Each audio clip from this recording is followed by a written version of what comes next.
My dear students, আমি স্বরূপ কুমার সরকার, Madhurkul high স্কুলের ইংরেজি শিক্ষক। তো আজকে এই ভিডিওটা এনেছি।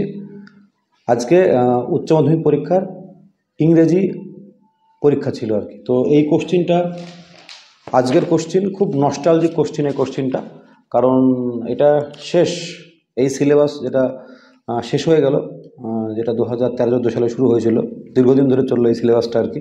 তো আর এইবারই কোডিং তো গতবার থেকে ছিল। কোশ্চিন অনেক দীর্ঘ কোশ্চিন আর কি, অনেক বড় কোশ্চিন। গতবারের কোশ্চিনটা 24-এর কোশ্চিন, এটা তার থেকে পেজ অনেক বেশি আর কি। তো মনে হচ্ছে যে একটা হয় না, একটা সিলেবাস একটা শেষ হয়, নতুন করে যারা এবার 11-এ পড়ছো, যারা সেকেন্ড সেমিস্টার দিলে পরীক্ষা, একই সঙ্গে পরীক্ষা হচ্ছে 11-এর সেকেন্ড সেমিস্টার আর 12-এর উচ্চ মাধ্যমিক আর কি 2025। তো কোশ্চেনটা দেখে খুব আজকে গার্ড দিচ্ছিলাম, খুব নস্টালজিক মনে হচ্ছিলো যে এই একটা চললো, দীর্ঘ দশক ধরে চললো, একটা সিলেবাস শেষ হয়ে গেল। তো এর অ্যান্সারটা আমি আজকে তোমাদেরকে বলবো আর কি। তো আবার অ্যান্সারটা একটু ডিটেলস হবে আর কি, ধৈর্য ধরে শুনবে। আমি ব্যাখ্যা সহ বলবো আর কি। হয়তো ইউটিউবে অনেক অ্যান্সার আছে, তার সঙ্গে হয়তো আমার একটু মিল হবে না, উত্তর সঠিক হবে কিন্তু হয়তো ধরনটা হয়তো তাদের সঙ্গে একটু আলাদা হবে। একটু ব্যাখ্যা করে করে একটু বলবো আর কি। ধৈর্য ধরে শুনতে বলছি, কারণ আমারটা হয়তো 20-25 মিনিট বা আধ ঘন্টা হতে পারে আর কি। আর একদম যেটা অরিজিনাল অ্যান্সার আর কি, সেটার জন্য একটু ধৈর্য ধরতে হবে। পরীক্ষা শেষ হলে 18 তারিখ পরীক্ষা শেষ হবে আর কি, 19-20 তারিখে আমি সেই অ্যান্সারটাও দেবো আর কি। আজকের অ্যান্সারটাও সঠিক এবং নির্ভুল হবে। তবুও এইরকম অ্যান্সার, যদি এটা 24 সালের প্রশ্ন, আর এটা হচ্ছে 24 সালের কিন্তু 2024 সালের, এবছরের না, অবশ্যই না, 24 সালের অরিজিনাল অ্যান্সার আর কি। তো এই অ্যান্সারটা পেতে গেলে 19-20 তারিখ এই মাসে অপেক্ষা করতে হবে। আমি 2009 সাল থেকে খাতা দেখি আর কি, উচ্চ মাধ্যমিকের সেই অভিজ্ঞতার নিরিখে আজকে অ্যান্সারটা বলছি। আর এই একদম হলমার্ক দুটো খাঁটি অ্যান্সার পেতে গেলে ওয়েট করতে হবে আর কি। গতবারের অ্যান্সার আর এবারে অ্যান্সারটা বলি। আর প্রশ্ন কিন্তু দেখছিলাম অনেকে বলেছে আর কি, প্রশ্ন কিন্তু সোজা এসছে। দুটো বড় কোশ্চেন লিখতে হয়, সেই দুটো বড় কোশ্চেন কিন্তু কমন এসছে। ক্যারেক্টার, নাতালের ক্যারেক্টার প্রত্যেকবার ক্যারেক্টার কিন্তু আসে অলরেডি, বাইরে ক্যারেক্টার এসছে, গ্রামারও সোজা এসছে, শর্ট কোশ্চেন এসছে। কঠিন প্রশ্ন কিন্তু এমন কিছু কঠিন আসেনি। টেক্সট একটু খুঁটিয়ে পড়া ছেলেমেয়েদের অভাব আছে আর কি। তো সেই জন্যই অনেকের হয়তো কোশ্চেনটা, আর প্রেসি বলছে না কঠিন, প্রেসির কোনো ব্যাপার না। প্রেসি না করলে তুমি ব্লাড ডোনেশন ক্যাম্প একদম রিপোর্টটা কমন ছিল। বড় কোশ্চেনই অক্টোবর দ্য বেস্ট টাইম, অনেক কোশ্চেন সহজ ছিল আর কি। দু একটা কোশ্চেন একটু আনকমন এসছে, কিন্তু দুটো কোশ্চেন লিখতে হয়, যেহেতু কবিতার দুটো লিখতে হয়, নাটকের একটা লিখতে হয়, সেহেতু কিন্তু বিকল্প কোশ্চেন বাদ দিয়েও কিন্তু কোশ্চেন কমন এসছে। অতএব তোমরা ধৈর্য ধরে অ্যান্সারটা শোনো। আর যদি আমার এরকম ভিডিও আমি বানাই, তাহলে চ্যানেলটাকে সাবস্ক্রাইব করো, শেয়ার করো আর কি। তো চলো শুরু করা যাক আজকের অ্যান্সার। আমি শুরু করছি। প্রথমে আছে মাল্টিপল চয়েস কোশ্চেন বা এমসিকিউ কোশ্চেন, 12 নম্বর থাকে। প্রোজ, পোয়েম এবং পোয়েট্রি 4 নম্বর করে। তো শুরু করা যাক। The eyes of the narrators were sensitive to C, light and darkness. Strong roots is taken from C, wings of fire. Wings of fire থেকে নেওয়া হয়েছে। আচ্ছা। Mrs Jones put a half nelson about his neck. A half nelson is a D, a wrestling hold. The hermit unfasten the man's clothing. The word unfasten মানে খুলে নেওয়া। তো এখানে unlocked আছে, আনটাইড আছে, এটা আনটাইড হবে আর কি, untied. Nor shall death brag the wanderest in is shade. The figure of speech used in this line is, এটা হবে ব্যক্তিত্ব রূপ দেওয়া, এটা হবে পার্সোনিফিকেশন, হবে পার্সোনিফিকেশন, পার্সোনিফাই করা। To to a drowsy man the chirping of the cricket is a reminder of the music of grasshopper in the summer months. Last লাইনে দেওয়া আছে কবিতার একদম, C the music of grasshopper in the summer months. তারপরে leprosied in on killing এটি refers. আমি বলি লেপ্রাসাইড normal মানে কিন্তু এটা হতে পারে ডিজিজ, যেটা স্কিনের ডিজিজ হতে পারে, কিন্তু এই কবিতার ক্ষেত্রে কিন্তু rough bark of a tree হবে। এটা কবিতার ক্ষেত্রে এই অ্যান্সারটা হবে, কিন্তু এটা স্কিন ডিজিজ হবে না। জেন্টেল উইদাউট গাইল বলে, তো এটা হচ্ছে পিওর এবং ইনোসেন্ট, ডেফিনেটলি হবে। বি কাইন্ড চাইলে হবে না, এটা পিওর এবং ইনোসেন্ট হবে। সঠিক অ্যান্সার পেলে আমি আবার জানিয়ে দেবো কোনটা হলো। The name of the Lomov's dog, এটা কবিতার অংশ গেল, বাট ড্রামাতে চলে আসছে আমি। লোমবের কুকুরের নাম কি? গেস বলে আর কি, GUESS। তারপরে while sleeping Lomov might get a pull, এটা 20 বার সে ওই রকম যখন শোবে 20 বার সে টান অনুভব করবে আর কি, 20 টাইমস। তারপরে Chubukov says that a weight is off his shoulder because, তার কাঁধ থেকে একটা বিশাল বড় বোঝা নেমে গেল, কারণ লোমব এবং নাতালিয়া আর গেটিং ম্যারিড। শেষ পর্যন্ত তার মেয়ে এবং লোমবের বিয়ে হলো, এর জন্য বোঝাটা নেমে গেল। According to Natalia Lomov's aunt was a backbiter, হবে যারা পিছনে কথা বলে। 12 নম্বর হয়ে গেল। এবার চলে আসি আমি শর্ট অ্যান্সার টাইপ কোশ্চেনে। তোমরা প্রত্যেকে জানো যে নির্দিষ্ট জায়গা ছিল কাউন্সিলের খাতায়, সেই খাতার নিশ্চয়ই করেছো, 4টে করতে হবে। আমি সবগুলো অ্যান্সারই বলবো আর কি। তো চলো শুরু করা যাক। Who broke into the narrator's reverie in the eyes have it, কে রিভারিটা ভেঙে দিল? এটা হবে new male passenger from Saharanpur. সাহারানপুরে যে নতুন প্যাসেঞ্জার, প্যাসেঞ্জার যিনি উঠলেন ট্রেনে, সে হুয়ের জায়গায় অ্যান্সার লিখে বাকি অ্যান্সার টুকে দিলে হয়ে গেলো। Broke into the narrator's reverie গল্পের নাম। What remark did the narrator make about the people with good eyesight in eyes habit? যারা ভালো চোখে দেখে তাদের সম্পর্কে ন্যারেটর কী মন্তব্য করলেন? তো তুমি অ্যান্সারটা লিখতে পারো এরকম, according to narrator people with good eyesight, এটা হবে fail to see what is right in front of them. People with good eyesight fail to see what is right in front of them. Roger কেন ওই large purse Mrs জোনসের চুরি করতে গেছিলো, ছিনতাই করতে গেছিলো, স্ন্যাচ করতে গেছিলো? তো লিখতে হবে Roger wanted to snatch the large parts of Mrs Jones because he wanted to buy a pair of blue suede shoes. He wanted to buy a pair of blue suede shoes. When এবং where did Roger Mrs Jones meet? কখন? তো on the street লিখতে হবে। তাহলে Mrs Jones and Roger met on the street. কটার সময়? When at about 11 o'clock at night। 11 o'clock at night। এবং where? On the street. In 3 question why did the tsar put on simple clothes? কেন tsar সাধারণ পোশাক পরেছে? Because the tsar put on simple clothes because he wanted to meet the hermit to know the right answer of his 3 questions, and he knew that the hermit received none but common folk। ও জানতো যে hermit সাধারণ মানুষ ছাড়া কারোর সঙ্গে দেখা করে না, সেই জন্য সে সাধারণ মানুষের পোশাক পরেছিল। Where did the tsar crouch down? তো লিখতে হবে দ্য জার, একদম এই লাইনটাই বইয়ে লেখা আছে, the tsar crouch down on the threshold. In which town Kalam was born? The Kalam was born in Rameshwaram town, Tamil Nadu. আগেকার মাদ্রাজ ছিল, এখন Tamil Nadu, Rameswaram town. How did Kalam's father conveyed? এটাও খুব ইম্পর্টেন্ট প্রশ্ন, সবগুলো ইম্পর্টেন্ট প্রশ্ন, 4টে করতে হবে যে কোনো কমপ্লেক্স স্পিরিচুয়াল কনসেপ্ট। তো লিখতে হবে কালামস ফাদার, যখন আমি ডিড আছে অ্যান্সার যখন করব, কনভেইড করব, Kalam's father conveyed complex spiritual concept in very simple down to earth Tamil. হয়ে গেল। এবার কবিতা চলে আসি। How does the poet describe the soldiers bed? তো লিখতে হবে according to the poet the soldiers bed is green sunsoaked bed হবে, গ্রিন এবং সানসোকড হবে। তো soldiers bed is green and sunsoaked according to the poet. Which part of the tree? এইরকম answer করলে ফুল marks পাওয়া যাবে, কারণ এখানে শুধু উত্তর লিখলে হয়ে যাবে। Which part of the tree? Root of the tree is the most sensitive part. আচ্ছা, who or what shakes the darling birds of May? Rough winds. এরকম প্রশ্ন ফুল মার্কস পাওয়া যাবে। রাফ উইন্ডস ডু শেক অথবা shakes the darling birds of মে।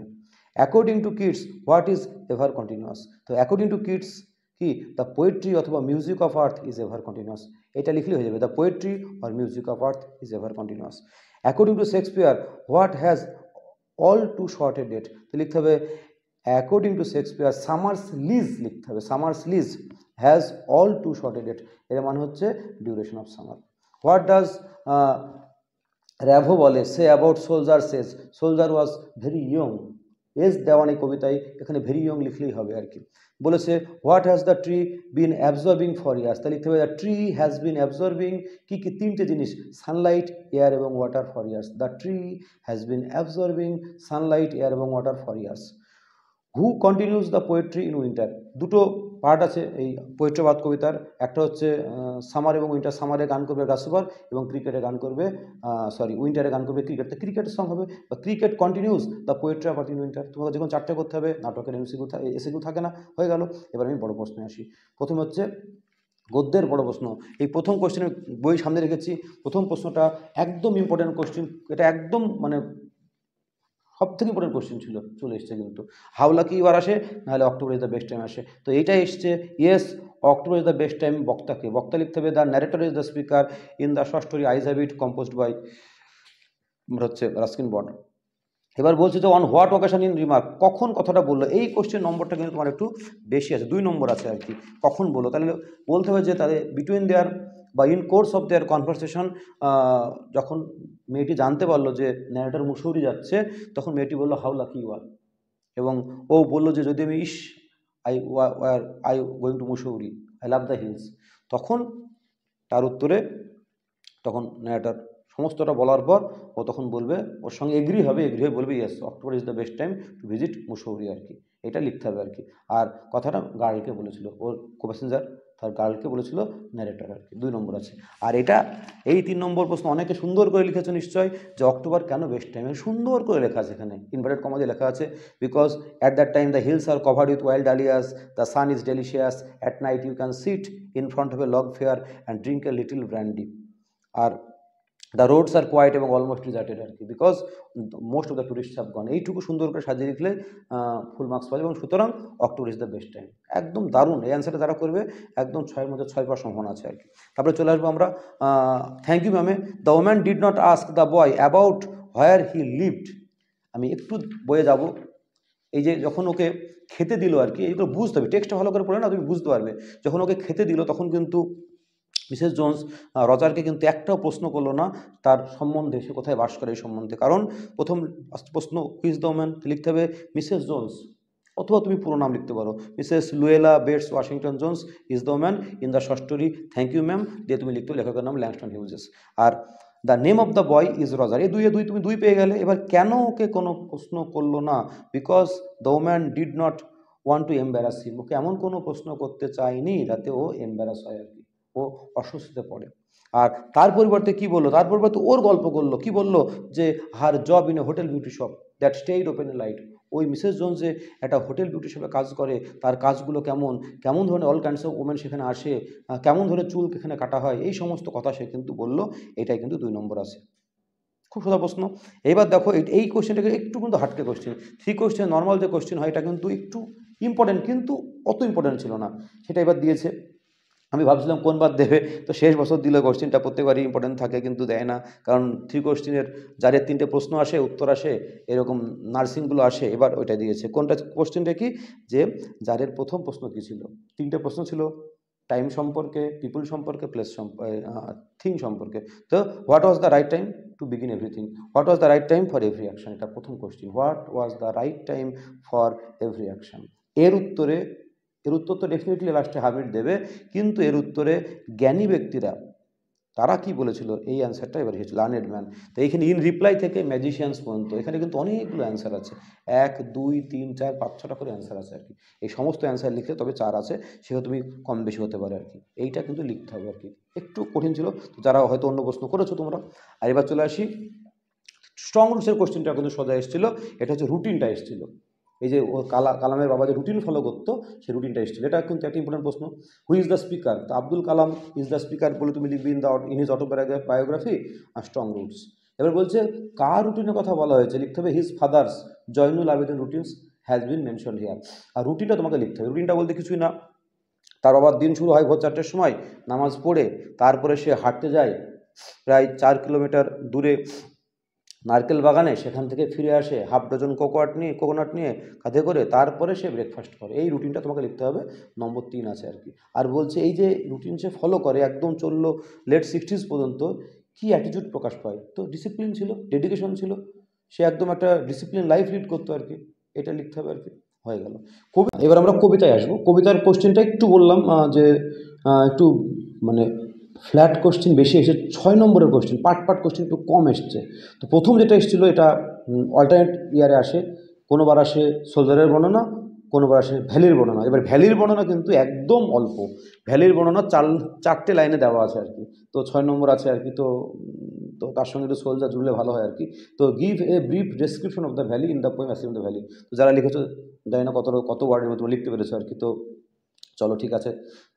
তারপরে question যেটা এসছে যে হোয়াট হ্যাপেন্স, বলছে রুট, যে অনকিলিং এটি কবিতায় রুট যখন তোলা হবে তখন কী হবে, ওই জায়গায় একটা আর্থকেপ তৈরি হবে আর কি, এবং গাছের যে শব্দ শক্তি ছিল রুট সেটা বাইরে বেরিয়ে আসবে। আর এটা বলছে একদম লাস্টের দিকে দেওয়া আছে, কেমন করে ওই রুটটা আস্তে আস্তে ডিকে হলো, ক্ষয়প্রাপ্ত হলো, সেটা কিন্তু এখানে লাস্টের যে লাইনগুলো দেওয়া আছে তাতে কিন্তু লেখা আছে আর কি। আর এটাও তাই, এটাও কিন্তু 6 নম্বরের কোশ্চেন এসেছিলো, শ্যাল আই কম্পেয়ার দি, এই কবিতার সেন্ট্রাল আইডিয়া কি, প্রধান বিষয়বস্তু কি, এটাও কিন্তু কবি ওখানে ওর বন্ধুকে অমর করতে চেয়েছেন, এবং কার মাধ্যমে, তার লেখা কবিতার মাধ্যমে আর কি, যেটা ওর লাস্ট 2টো লাইনে বলেছেন আর কি, so long as men can breathe or eyes can see, so long live this gives life to thee. এই যে 2টো লাইন দিয়ে তোমাকে শেষ করতে হবে, কিন্তু তার সঙ্গে একটু কবিতাটা টানতে হবে আর কি। জেনে এটাই মেন আইডিয়া আর কি, যে ওর কবির বন্ধুকেও কবিতার মাধ্যমে সনেটের মাধ্যমে কিন্তু অমরত্ব দিতে চেয়েছিল আর কি। এটা লিখতে হবে। এই কোশ্চেনগুলো একটু কঠিন আর কি, তো নিশ্চয়ই তোমরা দুটো কোশ্চেন করতে হবে। যেমন এই কোশ্চেনটাও সহজ ছিল, এই পোয়েট্রা পার্ট, এটা যেমন সোজা ছিল, পার্ট কোশ্চেন 3+2 ছিল। এটা যারা করেছো নিশ্চয়ই বেশি 3+2+1 ছিল কোশ্চেনটা। কি কোশ্চেন ছিল এই কোশ্চেনটা যারা করেছো? এবার দেখো এই কোশ্চেনটা কি হয়, একবার সামারের বর্ণনা আসে, একবার উইন্টার আসে আর কি। এবার সামারের বর্ণনা এসছে, যারা কোশ্চেন করেছিল আর কি, তারা দেখো যে সামারে রাসুবার কী কী অ্যাক্টিভিটি করেছিল, কেমন করে ওই গানটাকে সে কন্টিনিউ করেছিল, 3 নম্বর আছে। তাহলে এই যে প্রথম যে ছিল অক্টেভ অংশটা, সেখানে তুমি সামারের বর্ণনা লিখলেই নম্বরটা পাবে। তারপরে বলছে যে যখন পাখিরা টায়ার্ড হয়ে যায় তখন তারা কোথায় রেস্ট নেয়, বলতে কুলিং ট্রিজে, কুলিং পুরো বাক্য লিখবে। আর কোথায় থেকে, এটা আরও পার্ট ছিল, কোথায় থেকে ক্রিকেটের গান শোনা যাবে, from the stove in winter, from the stove in winter. তাহলে এই কোশ্চেন যারা করে তারা কিন্তু এই কবিতার ক্ষেত্রে কিন্তু নম্বরটা বেশি হবে। আর একটা কোশ্চেন তুমি যে কোনো একটা করলে এখানে হয়তো 4-5 যা পেলে এখানে কিন্তু নম্বরটা বেশি উঠবে। এবার নাটকে চলে আসি। নাটকের এই কোশ্চেনটা ফ্ল্যাট কোশ্চেন, নাতালিয়ার ক্যারেক্টার কিন্তু প্রত্যেক বছর আসে। নাতালিয়া 23-এ এসেছিলো, আবার 25-এ আসলো আর কি। আর বাকি দুটো পার্ট কোশ্চেনটা একটু বলি। Oh there is a merchant come for his goods, এই কথাটা কে কাকে বলেছিল? কথাটা নাতালিয়া লোমবকে বলেছিল। আর মার্চেন্ট বলতে এখানে লোমবকে বোঝানো হয়েছে, আর গুডস বলতে এখানে কিন্তু নাতালিয়াকে বোঝানো হয়েছে আর কি। একটু ব্যঙ্গ করে ওর বাবা কথাটা বলেছিল আর কি। তো যাই হোক, আর এখানে তৎকালীন যে রাশিয়ান যে ফিউডালিজম, মেয়েদের যে স্থান বা মেয়েদের সম্মান, সেই সমস্ত কিছু নিয়ে একটু লিখতে হবে আর কি। এটা ছিল কোশ্চেন। এবার যেটা চলে আসে, এটাও কিন্তু ইম্পর্টেন্ট কোশ্চেন ছিল, যে forgive us Ivan, we are a little heated. বক্তা হচ্ছে নাতালিয়া, আর আস বলতে নাতালিয়া এবং তার বাবা চুবুকবকে বোঝানো হয়েছে। আর কথাটা বলেছিল লোমবকে। আর কেন হিটেড হয়েছিল? কারণ তাদের মধ্যে জমি নিয়ে, জমির অধিকার নিয়ে, জমির নিয়ে অক্সেন উইডোজ, এটা নিয়ে ঝামেলা হবে, এবং তার ফলে তারা যে উত্তপ্ত যে কনভারসেশন হবে আর কি, সেটাকে ওরা বলেছিল একটু বেশি উত্তেজিত হয়ে গেছিলো আর কি। এবং পরিণত হিসেবে লোমবকে ওরা বাড়ি থেকে তাড়িয়ে দেবে, ওর বাবা চুবুকব। কিন্তু যখন নাতালিয়া জানতে পারবে যে লোমব ওকে বিয়ের প্রস্তাবের জন্য এসেছিল, আর ম্যারেজ সবার কাছে ছিল গুরুত্বপূর্ণ, 3টে ক্যারেক্টারের কাছে, তাই জন্য তখন ও আবার নাতালিয়া লোমবকে ফিরিয়ে নিয়ে আসবে বাবার দ্বারা, এবং তখনও ক্ষমা চাইবে আর কি। এরকম তোমাকে যদিও বাংলায় বললাম, ইংলিশে লিখতে হবে, গুছিয়ে কোশ্চেন রেডি আছে। কমন কোশ্চেন ছিল, তারা নিশ্চয়ই ভালো করে লিখেছো। চলো হলো, একটা কোশ্চেন লিখতে হতো, একটা। ম্যাক্সিমাম আমি শিওর নাতালিয়ার ক্যারেক্টার লিখবে। তো চলো কত পাও দেখবে তোমরা, 4, 4.5, 5 যা পাবে। এবার গ্রামারে আসি। গ্রামারে অ্যান্সার আমি বলি টু করে, তোমরা শোনো একটুখানি। প্রথম ছিল ন্যারেশন, দ্য বয় সেইড। আমি অ্যান্সারটা শুধু বলছি, একটু ধীরে ধীরে বলি, মন দিয়ে শোনো। The boy said that, the boy said that, এখানে আই ওয়ান্টেড আছে, এটা পাস্ট পারফেক্ট হবে। He had wanted a pair of blue suede shoes. দেখো কত অ্যান্সার লুকিয়ে থাকে। ওই যে রজার কেন চুরি করতে গেছিলো, উত্তরটা কিন্তু এখানে লুকানো আছে। তাহলে এইখান থেকে অ্যান্সারটা বানান লিখতে হবে, ব্লু সিউড শুজ, ওই অ্যান্সার এখানে দেওয়া আছে গ্রামারে। তাহলে he had wanted a pair of blue suede shoes হয়ে গেল। 2 নম্বর বলেছে অ্যাফার্মেটিভ সেন্টেন্স করতে হবে। এখানে আই ফরগেট করলে বেশি ভালো হয়। I am unable to recall করার থেকে লিখবে I forget the exact number of people she fed everyday. অথবা কেউ হয়তো করেছো I am unable to recall, তো আই ফরগেট করলে বেশি ভালো হবে। সঠিক অ্যান্সার জানিয়ে দেবো পরে। এটাও সঠিক, ডেফিনেটলি সঠিক আর কি, কিন্তু বোর্ডের অ্যান্সার কোনটা এটা পরে জানাবো। She did not release him, voice, খুব সোজা ভয়েস, একদম সোজা ভয়েস। এই ভয়েস যে কোনো ক্লাসের ছেলেরা পারো, যারা ভয়েস প্র্যাকটিস করো। তাহলে he was not released by her, he was not released by her. তারপরে এটা বলেছিল কমপ্লেক্স সেন্টেন্স করতে হবে। সিং দ্য জার, বাক্যটা সিম্পল ছিল, তাহলে বলতে হবে when he saw the tsar, when he saw the tsar he greeted him and went on digging. এইটাকে তোমাকে একটু চেঞ্জ করতে হবে, when he saw the tsar he greeted him and went on digging. তারপরে এই বাক্যটাকে স্প্লিট করতে হবে, মানে বাক্যটাকে দুটো অংশে ভাঙতে হবে। তাহলে প্রথম বাক্য হবে the window was open full stop, the window was open full stop. তারপরের বাক্য হবে আই ফেসড ইট, দুটো বাক্য হয়ে গেল। আর এইটা হবে ইন্টারোগেটিভ সেন্টেন্স। এইটাতে আমি লিখিনি, বলে দিচ্ছি। Do good neighbours behave like that Stephen. আবারও বলছি, do good neighbours behave like that Stephen, দিয়ে একটা জিজ্ঞাসা চিহ্ন। এটা ছিল 3 কোশ্চেনের আর্টিকেল প্রিপোজিশন। কমন ছিল, বলি আমি একটুখানি। But the tsar did not give him the, প্রথমটা হবে দ্য স্পেড, দ্বিতীয়টা হবে বিহাইন্ড দ্য ট্রিজ, তৃতীয়টা হবে দ্য জার, 4 নম্বর হবে ইনটু দ্য গ্রাউন্ড, 5 নম্বর হবে টু ইউ ওয়াইজ ম্যান, আর 6 নম্বর হবে ফর। আমি আবার রিপিট করছি, প্রথমটা দ্য, বিহাইন্ড, দ্য, ইনটু, তারপরে টু, তারপরে ফর, 6টা আছে article preposition, fill in the blanks, number আছে 3 হাফ করে। আর এটা কারেকশন থাকে, এটা হবে ওয়াজ আই বদারিং ইউ হবে, মিসেস জোস বলবে রজারকে when I turn that corner, bothering হবে আর কি, হয়ে গেল।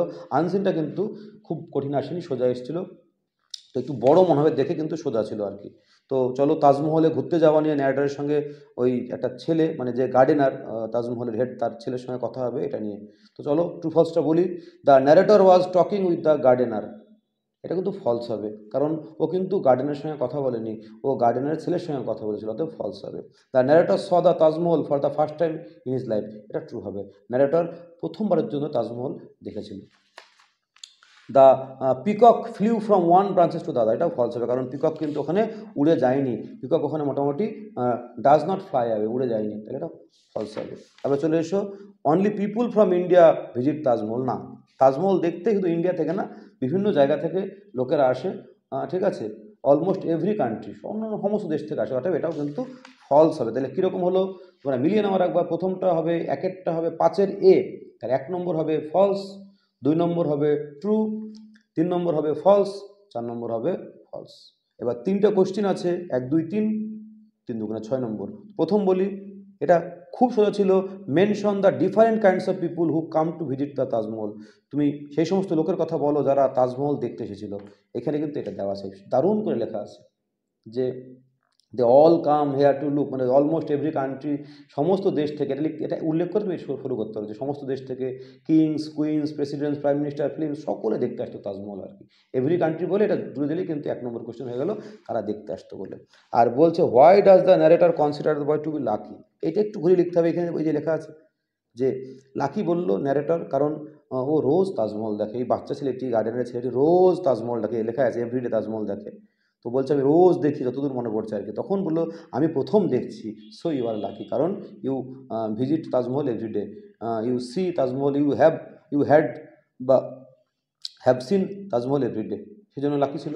আচ্ছা, আর এবার যেটা হচ্ছে যে কেন বলছে যে ওই, মানে তাজমহল দেখার থেকে লোকজনকে দেখা ওই বাচ্চাটার কাছে কেন ইন্টারেস্টিং, ডেফিনেটলি ইন্টারেস্টিং, কারণ নিজেই বলেছে যে লোকজনকে দেখে, এই যে বলেছে যে এই যে I I like looking at people who come হ্যাঁ, এটা কিন্তু সাজিয়ে লিখতে হবে, হুবহু দেওয়া নেই। তো বলছে আমি লোকজনকে দেখি যারা এখানে আসে, তারা কিন্তু ডিফারেন্ট, তাজমহলটা এক, কিন্তু যারা তাজমহল দেখতে আসে তারা হচ্ছে ডিফারেন্ট, এবং অলমোস্ট এভরি কান্ট্রি থেকে আসে। ও কী করে, ওইটাই বলছে যে looking at the people who visited Taj Mahal every day তার জন্য তাজমহলটা বোরিং লাগে না আর কি। ও তাজমহলটা থেকে যারা তাজমহল দেখতে আসে তাদেরকে দেখাটা ওর কাছে ইন্টারেস্টিং মনে হয়, বোরিং মনে হয় না। এটা তোমাকে একটু গুছিয়ে লিখতে হতো এই কোশ্চেনটা। চলো, আর ব্লাড ডোনেশন ক্যাম্প আমি বলি যে গতবারকার রাইটিংয়ের অ্যান্সার, যে হেডিং বা স্ট্রাকচার করলে 2 নম্বর পাওয়া যাবে, আর তোমার হচ্ছে কন্টেন্টে হচ্ছে নম্বর 8 নম্বর থাকবে। তো ব্লাড ডোনেশন ক্যাম্প তোমার 150 ওয়ার্ডে লিখতে হবে, এটা রিপোর্ট, খুবই ইম্পর্টেন্ট রিপোর্ট ছিল, এর আসে প্রত্যেক বছর। তুমি হচ্ছে স্কুলের দ্বারা অর্গানাইজড হবে, রিপোর্টে যে ফরম্যাট থাকে সেই ফরম্যাট অনুসারে গ্র্যাজুয়েশন ক্যাম্প লিখবে। স্ট্রাকচারে 2 নম্বর থাকে, আর কন্টেন্টে 8 নম্বর থাকে, নিশ্চয়ই অনেকে কমন পেয়েছো, লিখেছো সুন্দর করে। আর চিঠিটাও কিন্তু সহজ এসেছিলো, এরকম চিঠি কিন্তু আসে পরীক্ষায় আর কি, কারণ হেডমাস্টারকে লিখতে বলেছিল যে তাকে রিকোয়েস্ট করতে বলেছিল যেন স্কুল লাইব্রেরিতে যেন কোনো রেফারেন্স বই থাকে আর কি, রেফারেন্স বই থাকে। আর পেশি তো করার কোনো প্রয়োজন নেই, তবু যারা পেশি করেছে টাইটেল করলে 2 নম্বর পাওয়া যাবে, পেশিটা ফলো করে পড়ে, আর তার সঙ্গে সঙ্গে একটু পেশি যেরকম হয় এরকম একটু শর্ট ফর্মে লেখা আর কি। তো অনেকে নিশ্চয়ই অ্যাভয়েড করেছে, যারা একদম পারো না তারা নিশ্চয়ই হয়তো পেশি করেছো, হুবহু লিখেছো, জানি না কেমন করেছো। তো ওভারঅল এটা হলো অ্যান্সার শিট, নিশ্চয়ই তোমরা ব্যাখ্যা সহ অ্যান্সারটা করলাম, প্রশ্ন খুব কঠিন হয়নি, মোটামুটি ঠিকই হয়েছে আর কি। এবার তোমরা একটু দেখো তোমাদের সঙ্গে, যদিও পরের পরীক্ষা আছে, তো আজকে খুব বেশি মন খারাপ করার কোনো প্রয়োজন নেই। আহ, যা হয়েছে হয়েছে, কিছু করার নেই। পরবর্তী পরীক্ষাগুলো তোমরা ডেফিনেটলি ভালো করে দাও, পরের পরীক্ষাগুলো ভালো হবে। এরপরে আসল পরীক্ষা, যারা সায়েন্স তাদের মেন সায়েন্স পরীক্ষা আছে, বায়োসায়েন্স পরীক্ষা আছে, আর্টসের বিভিন্ন সাবজেক্টের পরীক্ষা আছে, শেষ হবে 18 তারিখে। তো বাকি পরীক্ষাগুলো ভালো করে দাও, মন খারাপ করার কোনো প্রয়োজন নেই, কারণ ওগুলো ভাইটাল সাবজেক্ট। আর একদম যখন 18 তারিখ পরীক্ষা শেষ হয়ে যাবে, 19 বা 20 তারিখে আমি একদম যেটা বোর্ড অ্যান্সার বা কাউন্সিল অ্যান্সার সেটা আমি পাবলিশ করব। তো ধন্যবাদ ভিডিওটা দেখার জন্য, আর তোমরা সুস্থ হবে বাকি পরীক্ষাগুলো দাও।